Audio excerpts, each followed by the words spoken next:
Welcome to part 2 of putting your caulk where it belongs. Now this here is the mess that I am dealing with currently, trying to dig the caulk out. As you can see, I am using one of these handy dandy little pimple popper tools.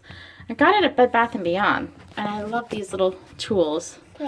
I'm a sucker for these cool little gadgets. I'm also kind of obsessed with popping pimples. Not that my perfect self ever gets any. But anyhow, in the event that you end up with caulk where it doesn't belong, it is really difficult to remove the caulk from the situation.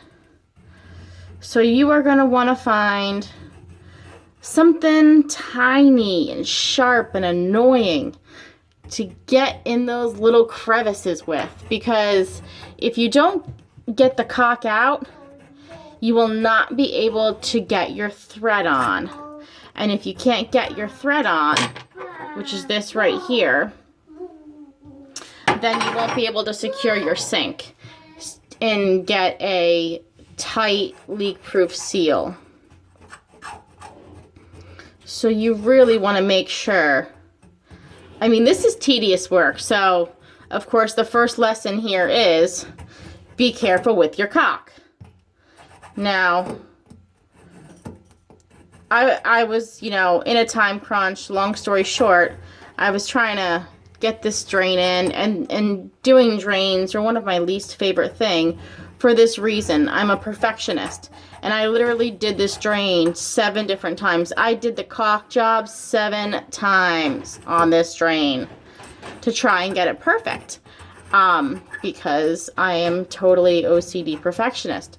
But in doing that, I ended up with an entire thread full of caulk here, and that is problematic, especially because you can't go in like this with all these little threads. You can't do this until your caulk is hard, because if you try and do this before your caulk has fully hardened, your drain will not stay in place. And granted, I'm a Susie homemaker, little DIY girl, so I don't know if there's something that the professionals would do that would, circumvent all these issues here, like this, back and forth with your hand. Just go back and forth over the caulk over and over and over again.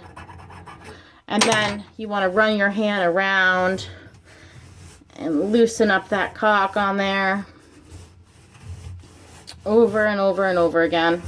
And unfortunately, this could take a long time. I don't really know how much longer I'm going to be here. It might be a long time. But back to why I couldn't do this before is because, you put your drain in here, and oopsie, I dropped my tool. You put your drain in, and once you do that, it's got to set in place. And if you're over here jabbing at the caulk, trying to release it out of all these tiny little crevices, then you're going to mess with the placement of your drain. So you have absolutely no option but to leave the caulk until it is fully hardened before you can try and alleviate the situation. Because if you try and do it any other way, you are just going to completely botch your drain job. And again, that's just with my limited DIY knowledge.